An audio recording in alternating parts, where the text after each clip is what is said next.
G'day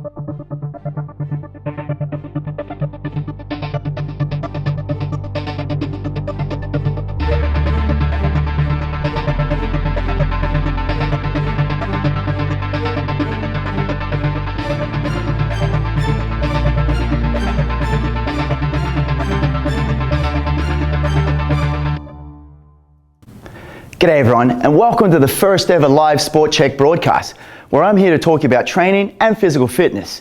My name is Wesley Wood, and I'm by far not a host, and a little nervous, but I am an experienced personal trainer and strength and conditioning coach from Limitless Cross Training here in beautiful Victoria, British Columbia. I've been involved in sports my whole life, served in the Australian Army, competed in the Ironman World 70.3 Championships, and I love to hit the trails for a little long run in the weekend. Did I mention that I wrote a book? But I'll get to that later today. For today's show, I'm going to answer questions and give demonstrations based on 6 core pillars of fitness, which are training, gear, nutrition, music, recovery, and community. You can also submit your questions via Twitter and Facebook by checking out the Sport Chek official pages. Earlier today, we had some awesome questions submitted to us, so make sure you send them in as soon as possible to win some awesome 2xU gear that I have down beside me here. Okay, team. That's the intro done. Let's get started. Our first core pillar of fitness is training. All right, let's see what cool questions we have. What is the best way to warm up before training? Okay, team, so the best way to warm up, I suggest to do a dynamic warm up. What this is going to consist of is a cardiovascular component of 8 to 12 minutes. And that could be anything from in the gym, from a treadmill to a rower, or if you're doing a session outside, maybe you're on your bike or jogging around the trails. So with that, what you're going to do is you're going to elevate your heart rate and increase your temperature of your muscles, getting prepared for that workout.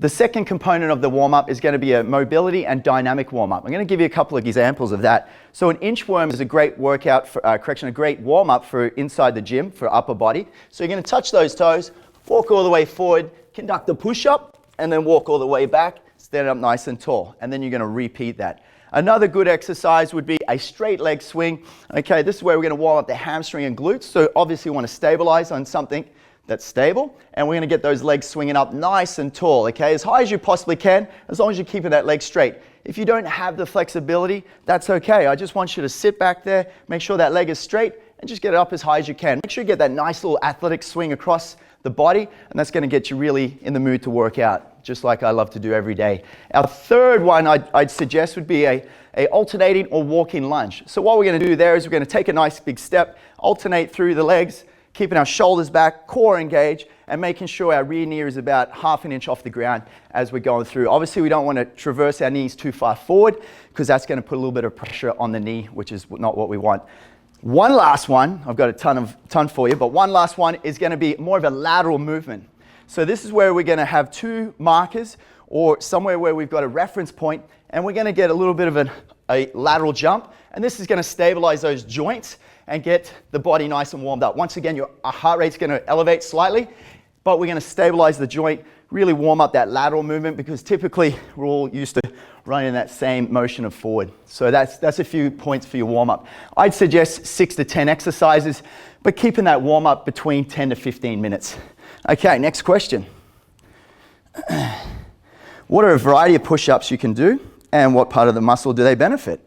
Okay, team, so as I've said earlier, I'm ex-military, love push-ups.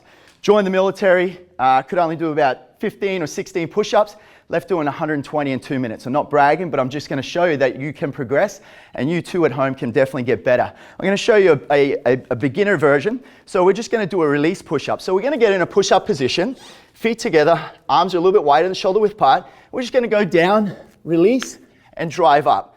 Down, release, and drive up. As you can see, I'm just trying to keep my body nice and stable, okay? Just almost like a plank. Slight engagement through the core, but we're really trying to engage the chest. More advanced push-ups we all love is decline push-ups, definitely one of my favorites. So it's going to be more of an isolation of the anterior deltoid, obviously hitting the chest, triceps as well. So we're going to have a little bench or anything that's going to elevate your body slightly. Feet are up on there, and we're going to go down, breathing out, keeping good form, and making sure that we're keeping that core engaged. So that slight decline is going to really hit that spot there. Another good exercise is the traveling push-up. So with the traveling push-up, we're going to do a regular push-up, And we're gonna move across an imaginary line. Push up. Oh, there's my imaginary line again. Across, okay? So you're just rotating across. This is gonna engage the core a little bit more, okay? So, and by moving, you're gonna see that heart rate slightly get up. So if you can talk like I am, you haven't done enough. So keep going with them, okay, until you're out of breath. Third push-up, I'd say, would be a plyo push-up, okay? So this is gonna be explosive power. And we're all talking about the upper body here. So we're gonna be in a push-up position, do a couple to warm up so we're not gonna injure ourselves here. And we're gonna drive up. Getting a good pump, keeping that control. But once again, I'm being really stable within the core area. So that's some good push-ups for you guys to practice at home. Okay, right, so what we're gonna do is gonna move on to the new pillar. Our next pillar is gonna be gear. What did you wear during the Ironman 70.3 World Championships? Last year, the 70.3 World Championships was in Mount Tremblant, Quebec, Canada. And what I was wearing was my 2xU compression tri-suit, my 2xU sleeves, and I was rocking some Asics Noosa run shoes. The biggest thing that I found, and I'm not just saying this because I'm in front of you guys today, this is from me as a trainer, is going late into the run, the stabilization of my calf allowed for less fatigue, which allowed me to finish strong in my race. So I swear by the sleeves, not only for recovery, which we'll get into later in the show, but also definitely to improve your performance. I guarantee you're gonna see it. So make sure you use those. So that's what I was wearing last year. All right, next question. You guys are rocking these questions. What are the benefits of the 2xU gear? Okay, so let's start with the compression tights that I'm wearing today. So anytime I'm in the gym, especially obviously lower body, anytime I'm out in the trails doing some runs, I'm really wanting to look after my body, trying to slow down the fatigue rate. So that's why I'm wearing my compression. So I'm gonna give you guys a quick demonstration just of a basic squat. Keep in mind, I don't have a lot of weight on here, but I'm just gonna give you guys a quick little demonstration on how it's gonna stabilize the body. So what I'm gonna do is I'm just gonna get in a position, and while I'm doing it, I'm gonna just explain how to do a correct squat as well. So feet are shoulder width apart, okay? We wanna be really engaging the glutes and the hamstrings. So as we go down, we're gonna keep a tall chest, chin up, we're gonna drive it down, abs are engaged, pushing up through those heels, okay? So we got even pressure on the feet as we go down, and then we're gonna drive it up as we go through. So if you can look down at my knee, you can see the stabilization of these tights. They're really good to stabilize the joint as you're going down. So a huge one for injury prevention. Another thing that I'll definitely mention, just since we just spoke about the squats, is your foot position. Think of a tripod. Now I'm gonna give you a quick demonstration here. So make sure you guys can see this. So we're looking for even pressure between the center of the foot and the center of the heel, okay? So that's the tripod. When we drive up, we're gonna drive up through those heels. That's where the power's gonna come. That's where we're gonna be hitting those glutes and the hamstrings, okay? So really think about that when you're doing that activity, but also, you know, it's great for this gear. Second item would be the top, the compression top. So once again, we go into more of a upper body. I can really feel it in good chest exercises, push-ups, just maintains the form. Once again, I'm saying this because I am a personal trainer, is I'm getting those few extra reps out from the compression. I can really feel it. So not only does it look good, but it makes you feel good, and I can feel the benefit from that. Another piece of item would be the sleeves that I'm wearing, okay? So these are great sleeves. Me personally, because I am a triathlete, I love to use these when I'm out on my bike. So I'm out in an aero position on a triathlon bike, and there's two reasons I love to wear this. One, it's that stabilization that I'm getting from the road. It's stabilizing those muscles. So we've all had that, their arms or shoulders start to get a little bit tight on that ride. So when I'm 100 or 120 kilometers into my ride, I'm not feeling that fatigue anymore. And that's what I really like about the sleeves. Another thing is as well, being in Canada, it's a little bit chilly. I'm not used to it. I'm from Australia. So this keeps me a little bit warmer on those rides. Out here in Victoria, we get beautiful weather all year round. But typically, you know, it's gonna block that wind a little and make sure you're keeping those arms warm so you're not gonna get any injuries. Another piece of item which is really awesome is the Fitbit Surge. This is a great watch. I utilize it out on the trails. What I really like about this watch is it doesn't come with a strap. It's reading my pulse from my wrist, which is awesome. So this is a new product. You can buy it at Sport Chek, and I highly recommend utilizing this. There's nothing worse when you've got the strap, you're out there doing your run and you're always fixing it up. So this is a great little product that's not only going to give you your heart rate and give you some consistent heart rate readings, but also it's going to act as a GPS, and it's very, very accurate with that as well. So, okay, moving on. Good question though. Our new next pillar of fitness is nutrition.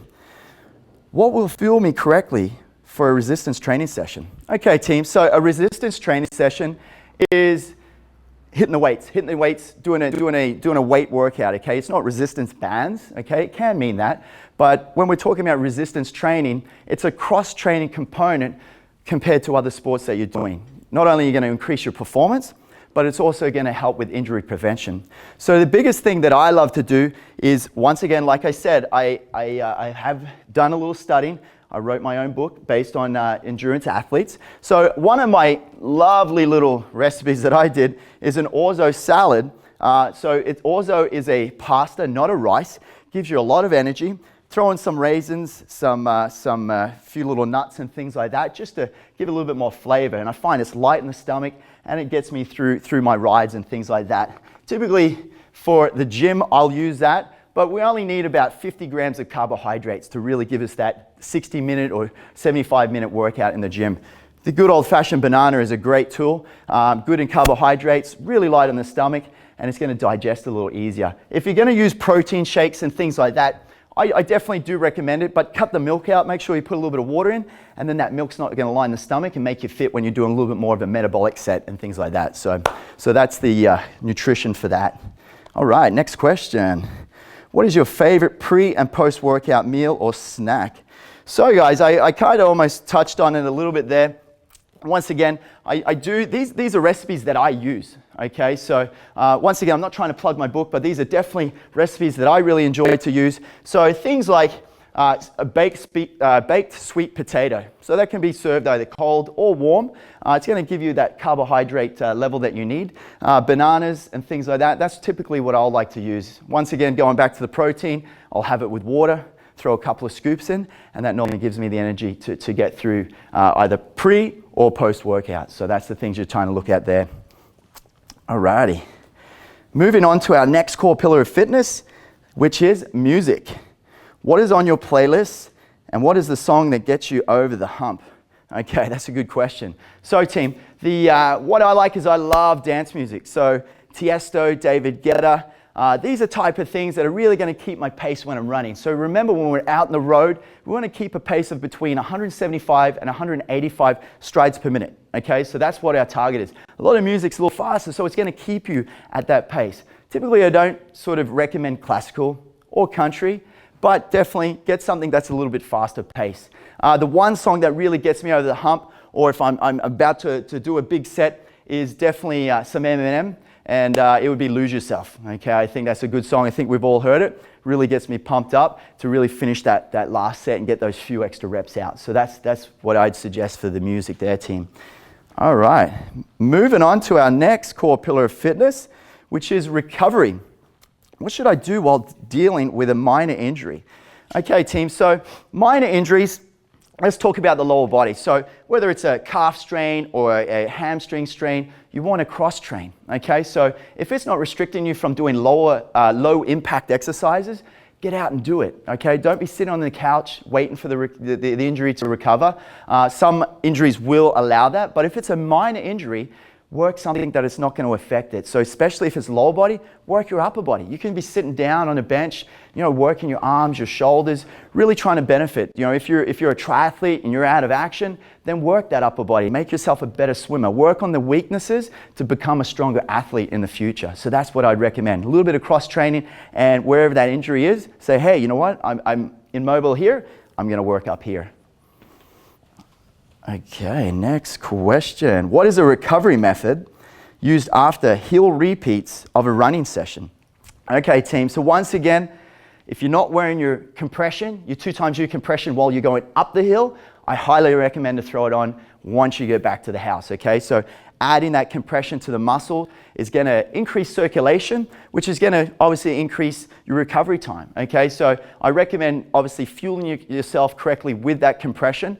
Even if you're leaving it overnight, with 2 socks. You know, 2 socks is a good thing to do, really get the compression in, and then take it off in the morning. But what I recommend is make sure you get that protein within about an hour. I know I'm going back to nutrition a little here, but get a little bit of protein in within that hour, and then look at getting that compression on those legs to really recover. The second thing I do, and this is depending if you like hot or cold, but go down the gas station, get a couple of big blocks of ice, fill the tub up with nice cold water, and get in a good old-fashioned ice bath. There's been a ton of studies out there. I do a lot of research on it myself. There's some good and there's some bad, like there is with anything, but you never know until you try, okay? And it could benefit you, and you could be missing out on this. Typically, you want to stay between 6 and 8 minutes. You know, I'll definitely give you a gold star if you can get to 8. I'm sure you're going to be in and out pretty quickly. It's pretty cold. But you don't want to be going over that 8-minute mark. You're only going to cause some damage to the muscles there. So that's what I'd recommend for doing your recovery and things like that, team. All right, let's rock the next question. Okay, our next core pillar of fitness is community. What do you believe is important for the youth and community with sports?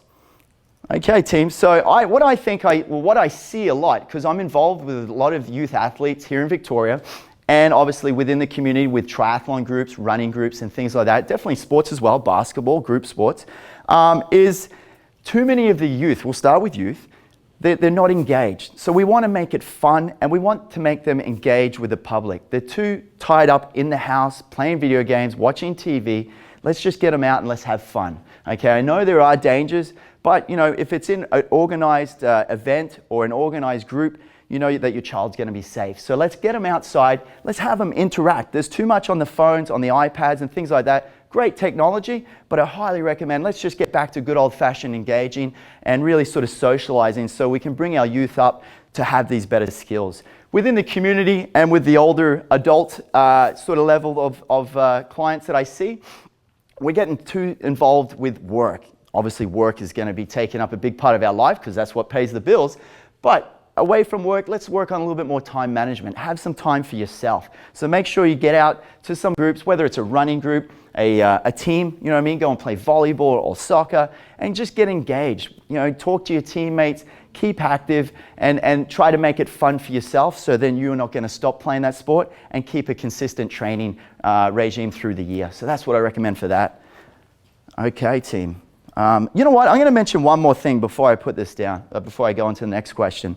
The one thing about me personally, I'll give you guys a little bit of information on myself here, is, you know, I have a beautiful daughter. She's 2.5 years old, and being a personal trainer, I do know the mechanics, the body movement, and I work with her. I'm trying to make it fun, but trying to teach her good form. I'm trying to make little activities fun for her so she's enjoying it and not forcing it upon her. I'm not saying that I'm a perfect parent by any means, but I'm just trying to work with her, make sure her human movement is correct, but playing little games, you know, and if you've got a young one, I highly recommend doing that with your child as well. So, okay, team, moving on to the next question.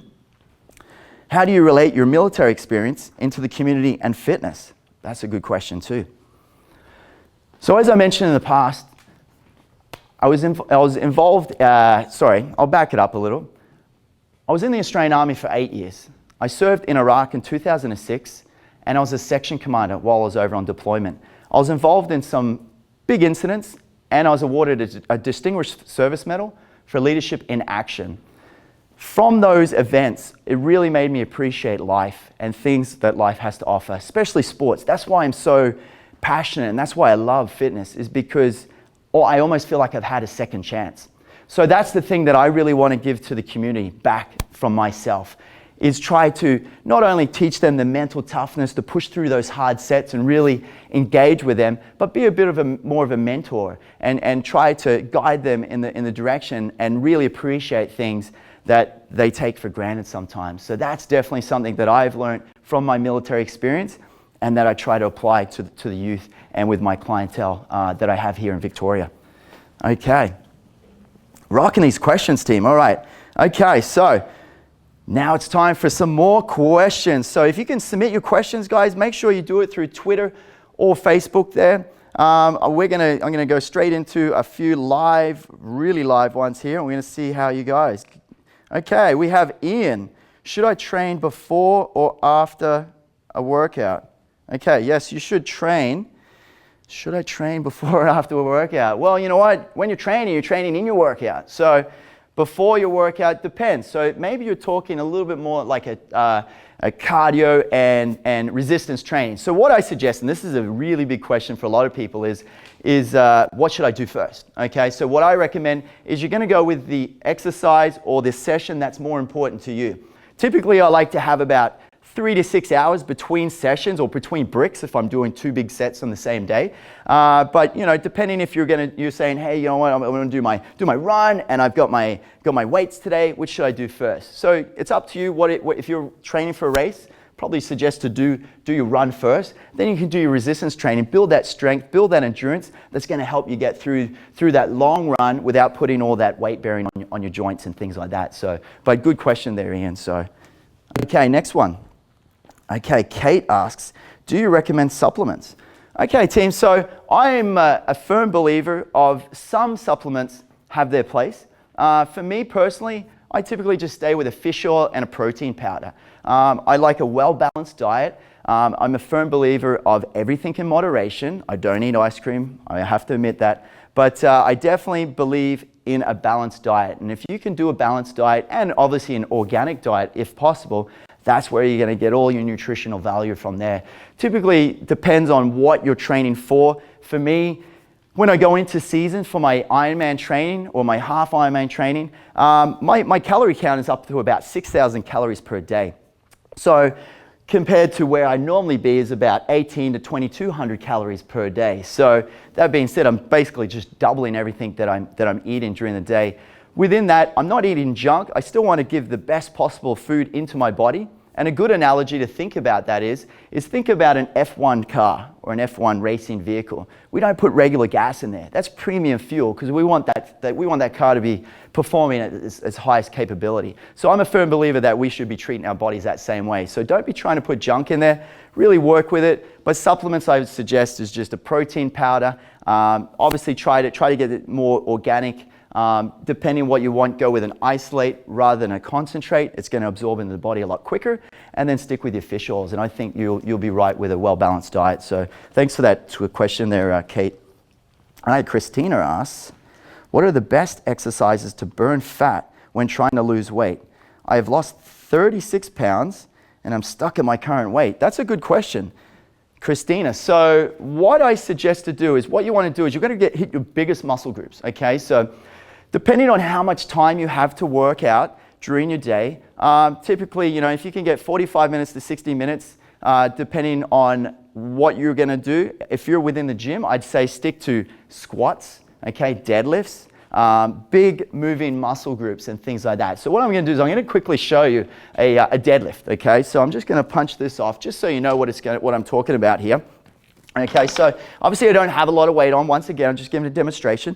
So for a deadlift, we're going to be isolating our hamstrings, our glutes, and our quads, okay? So big muscle groups, going to be burning the calories, and hopefully this is going to shake you off a little bit what you're doing. So don't be afraid of the Olympic lifting style of training. You don't have to have massive amount of weight. Just be comfortable with it and stay with good form, and you'll get good results. So what we're going to do is we're just going to have our feet shoulder width apart and our shins right up against the bar. So what we're going to do is going to jump in position, and this is personal preference, okay? You can go either arms in the same position, or we can alternate. It's personally up to you. Just make sure your arms are on the outside of your knees. As we drive up, we're going to push through the heels. We're going to stand up. This is going to be our start position. And basically what we're going to do is go down halfway to our shins, keeping our chest tall, and power up, breathing out. Okay, so down, up tall. So we're powering down. We're not going as deep as a squat. We're powering out through, and it's more of an explosive movement power exercise for that. Another good exercise using multi-muscles would be a thruster. Okay, so this is where we're going to utilize the bar, and we're going to just punch it straight up, keep that bar nice and close to our chest. Our feet are shoulder width apart, and we're going to explode as we go up, full extension. So down and straight up, down, down, and up nice and tall, okay? So as you can see, what we're trying to do there is utilize our shoulders, utilize our legs. Again, most of our exercise. And once you start to use multiple muscle groups, you'll be burning more calories. So hopefully that gives you some ideas there. So thanks for your question. Okay, next one. What training exercises do you recommend for strengthening your thigh muscles, Okay, so typically your thigh muscles, what we're going to do is a lot of leg stuff. So I recommend free weights away from machines. I highly recommend that's going to be the best way to go. But typically what we want to do is 2 of the exercises that I've utilized here. But what I'm going to do, I'm just going to throw this bar back so I've got a little bit of room here. What you can also do is throw in a few little kettlebell swings. Okay, so kettlebell swings are great. Don't be scared of the kettlebell. It's just a tool like anything else.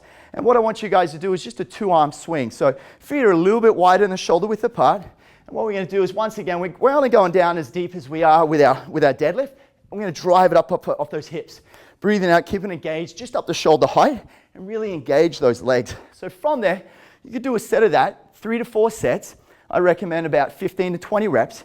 And then you could do a sumo squat, where you can either hold the kettlebell up tall on the chest, or you can just tap the ground. So you can come down and stand up nice and tall, okay? Keeping good posture, abs are engaged, and then really developing that. And that's where you're probably going to get a good engagement with that. So, but good question. So actually, you know what? I'm going to throw another one in for you guys. A little bit more advanced one. And this is one that I typically love to do for triathlon because it's very functional exercise. And what it is it's called a kettlebell snatch. So what we're going to do with this one is we're going to drive the kettlebell in one movement all the way up, keeping our whole body, our legs grounded and our whole body nice and tight. So for this exercise, what we want to do, I'm just going to show you away from the kettlebell. Feet are going to be shoulder width apart. We're going to drive that shoulder up. Elbow's going to follow through. We're going to come up. We're going to drive through the kettlebell. So we want to punch through the kettlebell. So it's rolling back. Slight little tension on the kettlebell, and then extend up nice and tall. So that's essentially what it's going to look like in slow motion. So what we're going to do is we're just going to start with a little swing. Keep in mind, I don't have a mirror in front of me, but we're going to drive it up. I'll just get a few warmed up. And it's just more of an explosive movement, going up straight, keeping that chest tall, and breathing out as we go there, team. So very functional exercise, but hopefully those variations will give you something to think about with that. So awesome question. Okay, Kathy asks, what is the best time of day to work out if you have a 9 to 5 work day? Fantastic question there. Okay, so the best time is in the morning.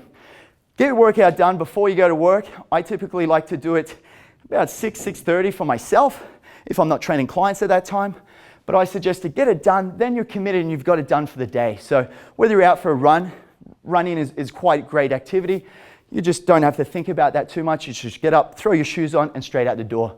That being said, the biggest commitment is throwing those shoes on. If you can, as soon as I challenge you, everyone at home, I challenge you to get up in the morning nice and early, throw your shoes on, and then you tell me you can't go and work out. You're committed. That's all you have to do. Throw those shoes on, throw those compressions on, and then straight outside, okay? But I suggest hit in the morning. You're gonna have a lot of energy. Once again, just have a banana or even half a banana, and then get that done. And then you can focus on your day. You're gonna be more productive at work, and you're gonna feel great. So hopefully that gives you some ideas to do with that. Awesome. Next question. Rebecca asks, should I eat protein or carbs after a workout? Good question there, Rebecca. So I suggest both, okay? I suggest both. So what we want to do is we want to replenish and start the repair process of any teared fibers. We're talking down at a cellular level of our muscle fibers right now. Is we want to start that process by getting the protein in. So I always suggest to get it within that first hour, okay? And depending on your body weight and your size and everything else, but you know, if you can target anywhere from about 25 to 30 grams after your workout with about 40 to 50 grams of carbohydrates, then you're starting in a good spot there, okay? It's gonna definitely give you a little bit more energy because a lot of us feel flat and tired. Those carbs are definitely gonna jump us up, give us a little bit more energy, and we're gonna start the process with that. So I'd say a mixture of both is highly recommended. Definitely not have no carbs, okay? Definitely throw a little bit in there, I suggest for sure. Even if you're losing weight, you need to get that carbohydrate level, so awesome. Okay, Anne asks, how often can I do abs weekly? Love the abs, love the abs. We want that six pack, okay? So for abs team, you can do abs every day. You know, I'm a firm believer of push-ups every day. You know, body weight stuff, it's okay. Typically we want to have a day to 2 days rest. when we're putting our muscles under all that strain and we're tearing those fibers and creating a little bit more muscle. But typically what we want to do is we want to have a day in between. But for abs, I highly recommend doing them every day. But for abs, don't get abs confused with core, okay? So our core, when we're talking about core, we're talking about our whole midsection, okay? So we don't want to be just constantly doing those abdominal exercises. We really want to be stabilizing our midsection, working on some stabilizing muscles, which I'm going to give you a quick last one here to leave you with, so we're running out a little bit of time here, team. So I'm going to just show you one exercise that I like to do for my core, which is an overhead squat. So what I'm going to do is I'm going to put that kettlebell up, I'm going to squat down, abs are engaged and driving straight up. So we don't want to have that arm come behind too much or drop in front, and we're keeping our knees stable at the back. So by having that arm nice and tall in the air, I'm engaging the core, I'm working my legs, and I'm getting a full body workout as I'm doing it there. So, okay team, that's all we have for today. I hope those points were really helpful for you today. It's all been uploaded and saved on the Sport Chek YouTube page. Definitely check us out at 11 a.m. Pacific time, that is here in Victoria. We're going to be jumping on Periscope and doing it all over again. Thank you very much. If you want to see a little bit more about me, check out my website. It's www.limitlessxtraining.com. If you want to buy some awesome gear, make sure you check out sportchek.ca or 2xu.ca. Awesome gear. Make sure you get on board, and thank you for tuning in. I'd love to say thank you to Mark at Catalyst and the Catalyst team for having us here today. And we're here in beautiful Victoria. Make sure you train hard, train smart, and thank you very much. I need to do some push-ups.